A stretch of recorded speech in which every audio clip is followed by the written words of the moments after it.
Hello, and welcome back to Language, Culture, and Dr. Lou. And so today am doing my third volume of Colorful Idioms, and this volume is going to contain expressions about black and about white. And I think that these are two wonderful colors to use metaphorically in language because each of these colors, black and white, each represents an absolute, an extreme, one way or the other. Like white is the presence of light and nothing but light. So all light, light, light, that gives you white. That's an absolute. Whereas black, on the other hand, color-wise, is the absence of any light whatsoever.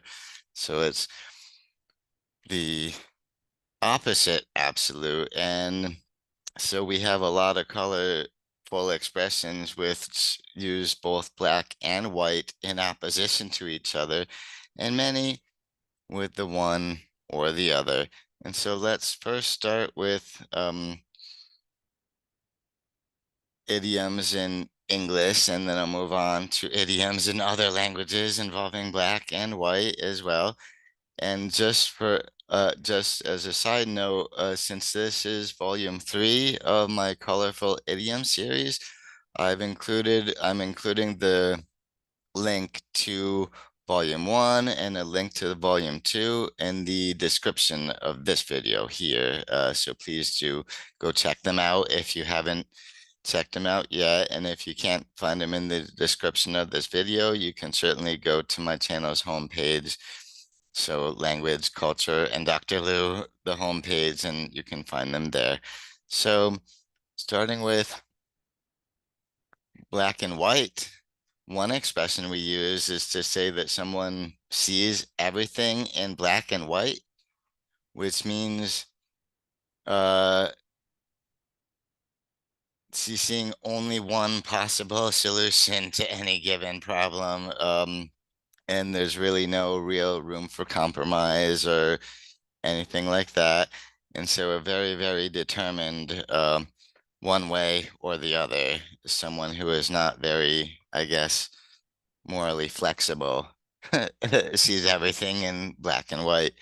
Whereas we also use in black and white as an expression uh, to have something in black and white, that means in written form, right? And this comes from, of course, black ink, the letters in black ink on a white page and whatnot.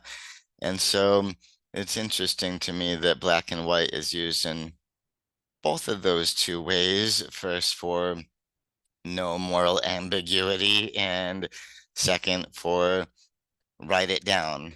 Give me a contract. Let's clarify it all, put it in writing. So that's black and white again. Now, what about black and blue? We, of course, use the term black and blue to describe somebody after a physical fight, like to describe bruising and all of that. But we also use this metaphorically, like someone can be feeling very black and blue after a breakup or something like that. That's why I included the picture of the couple who is now separating, or has separated. And so that's more metaphorical, black and blue. You're feeling very, well, very hurt, basically, and sensitive as well.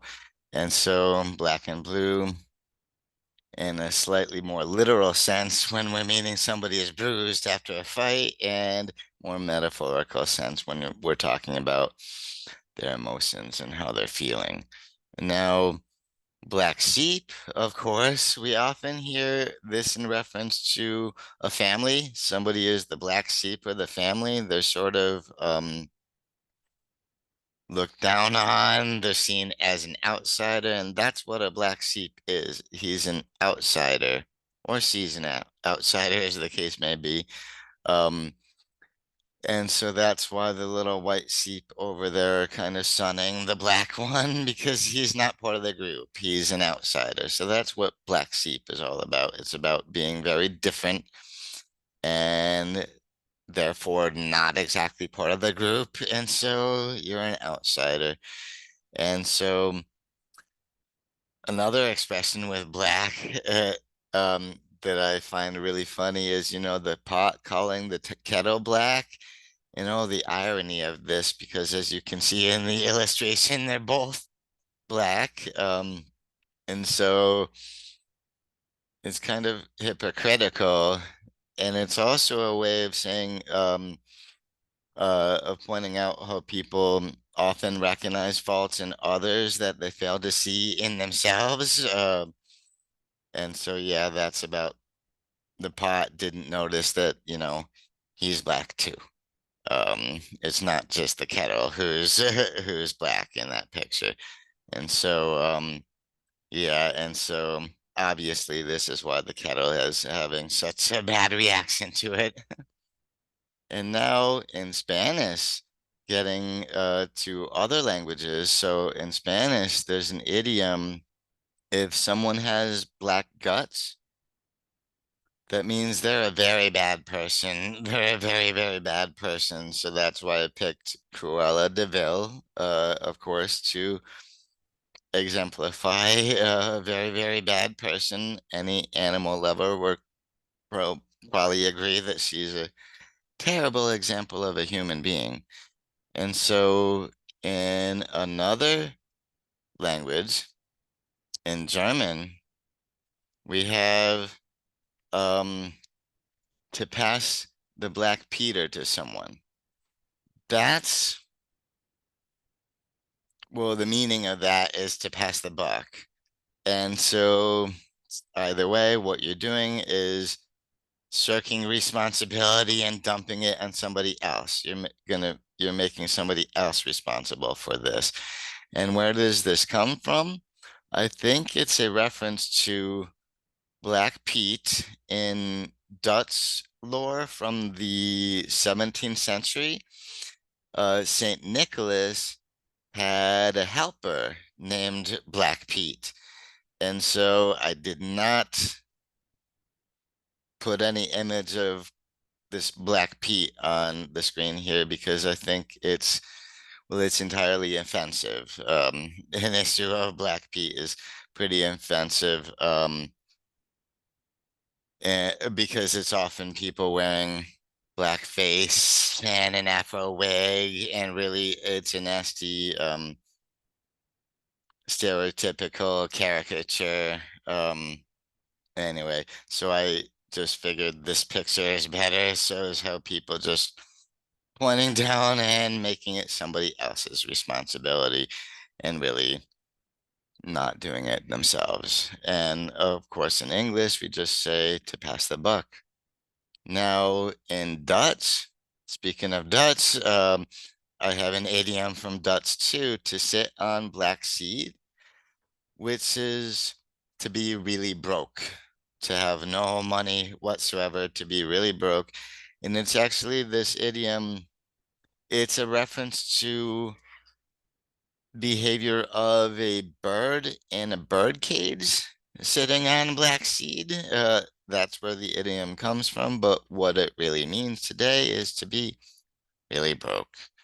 Now, in Finnish, it's interesting to me that to mean that somebody is jealous, we would call them black socked. And that to me is funny that black is a, and black socks are um, representing jealousy in Finnish because in English we go with green as the color of envy and jealousy, whereas apparently if someone is black socked, they're jealous, which is funny because it has nothing to do with the black hat, the bad guys in Western movies and whatnot. Anyway, we have also a black idiom in Russian, which this idiom I find really funny because it literally translates as a black cat ran between them. and that means they're at an impasse. And I like this one because it kind of reminds me, well, being at an impasse because a black cat ran between you kind of reminds me of um, the superstition of it being bad luck for a cat to cross your path, which is from a totally different tradition. But excuse me. And so anyway, and by the way, this picture here is from a Monday night football game. I do believe it was New York Giants versus the Dallas Cowboys. And Mr. Little Black Kitty Cat there ran onto the field, and that shut the whole production down for a while, for at least long enough for them to get the cat off of the field and all that. And he was not very cooperative at all. Anyway, I thought that was a good example of a black cat literally running between people and causing an impasse. Which funny, that little kitty there made that Russian idiom come true in front of so many thousands of viewers of Monday Night Football on TV. Anyway, and so moving on, I'm getting back to some idioms in English because I want to transition from black idioms to white idioms. And so, what better place to start when than with black or white? And so, if someone says an issue is black or white, it means there's absolutely no room for ambiguity, no room for compromise. It's got to be exactly one way or the other. And so there's an obvious right choice, absolute right choice, and an obvious very, very wrong choice. So it's all about, again, black and white represent absolutes and opposites to each other with no room for gray, no compromise, no ambiguity, none of that.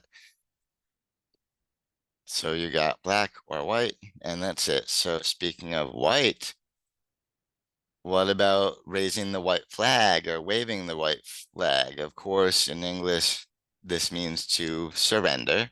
And it's from a military thing where this is how um, people could surrender on the battlefield or their ship um, if they don't want to continue fighting, if they're already beaten. And so raising a white flag, I think the origin of that is nautical from ships that might raise a white flag, but also waving a white flag if someone is actually carrying a flag and it's not on a giant flag pole. Um, they can wave it around like you can see Tom doing there because obviously Jerry has already beaten him up so bad. He's tired of it and he gives up. That's why little Tom there and is waving the white flag. And sure, it's surprising to see cat surrendering to a mouse, but if you ever watch those cartoons, they're pretty violent to each other, so I can see why he would just give up eventually. Now, a white lie is something that in English we say is it's almost a good lie because it's harmless, like for instance, the existence of the tooth fairy. That's a white lie. And of course, these parents are making excuses, a little white lie, because they forgot um, to play Tooth Fairy last night. And so, but anyway, so little white lies supposed to be harmless, so supposed to be a good thing. But that's really hard to, yeah, hard to wrap your head around the fact that lying is ever a good thing. But hey, um, I guess maybe whatever makes that little girl happy there, harmless. And so now the expression to whitewash something, of course, what that means is well, to be deceptive. Like you're kind of lying about this. You're really We also say sugarcoating something. To whitewash it, you're withholding details or changing things, being dishonest to pretend that something is not as bad as it actually is, to pretend it's way better than it really is.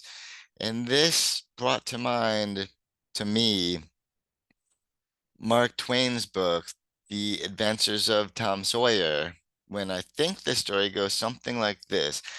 He was hired by somebody in charge with the responsibility of making a fence all white and whitewashing the fence. And so I do believe the story goes, so instead of doing it himself, because he hates that kind of work, didn't want to do it himself, he lied to all his friends, to all his whole gang about it to pretend like it was a great thing. And he made it sound so great that they actually gave him money for the privilege of whitewashing.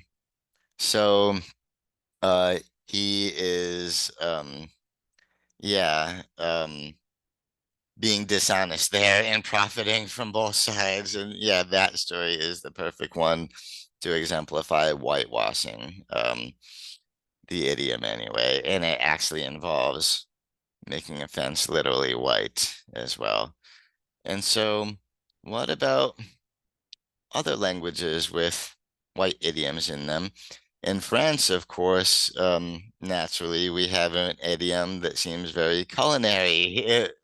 The French have a lot of proverbs and idioms related to cuisine, of course, and this one is faire chou blanc, which literally means to make white cabbage, like you can see in the picture there.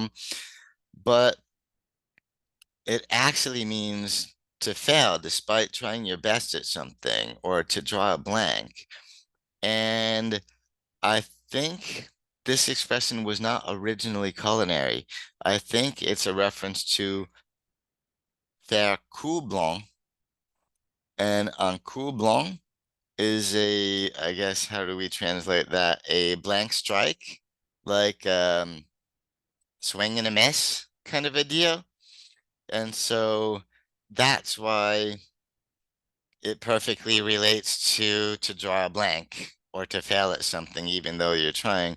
And coup blanc, at the time when this expression came from, and the dialect where it came from, was actually pronounced coup, was pronounced chou, which sounds just like the word for cabbage. So today we have faire chou blanc, but I do believe it's because the pronunciation changed, and it's a reference to coup blanc, so to draw a blank. And that's funny that every once in a while the word blanc in French equates not just to white, but to blank. And in Spanish, if you want to say that something is very, very rare, something is super rare, you will call it a white blackbird, which is obviously fairly rare since blackbirds are supposed to be black. And what's funny is a lot of white blackbirds are not actually albinos. They have a different genetic condition that makes some of their feathers or maybe all their feathers white, but they're not technically albinos because they have their natural eye colors and all of that. It's a very different genetic thing, but still the rarity of a white blackbird is um yeah, expressed in this very idiom. Now, in another Romance language, in Italian, we have a white marriage, which is not to be confused with a white wedding. This isn't about a ceremony or anything like that. This is a white marriage, which means the marriage is unconsummated. So this is a sexless marriage, pretty much. And so that's funny that well, I guess white is often used symbolically to symbolize virginity. So that makes a little sense to why, if a marriage is white, nobody's sleeping with anybody else. And now for yet another Romance language with a white idiom is from Romanian. And if you have a white knight in Romanian, if it's a white knight, it's a sleepless night. You don't get a wink of sleep if you have a white knight anyway. And so that sounds stressful and pretty terrible. And so I wouldn't wish that on anybody. But again, a white knight in Romanian is sleepless night.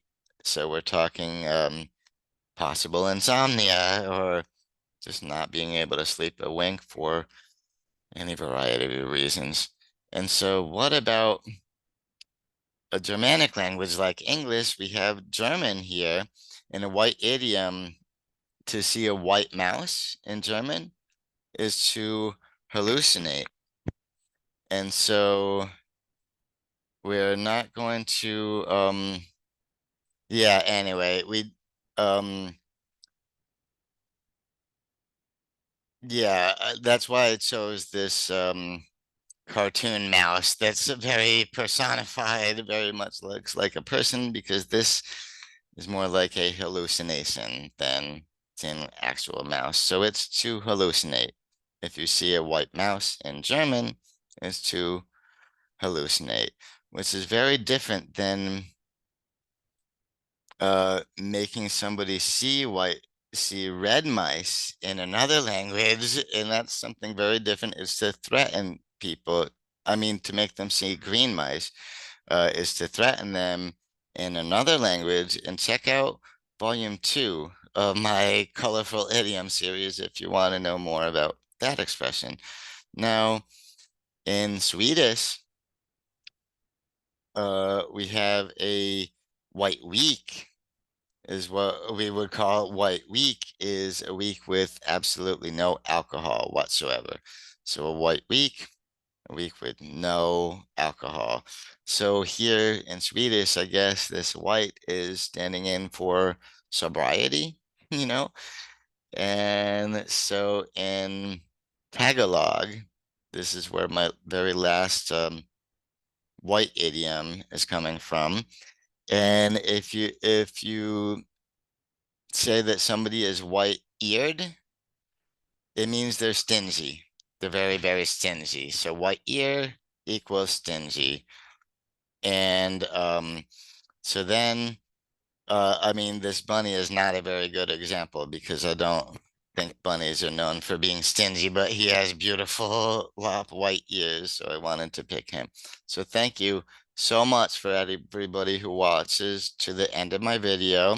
And you're obviously not stingy yourself, not too stingy to stick around and watch it. So thank you, thank you, thank you. I appreciate that.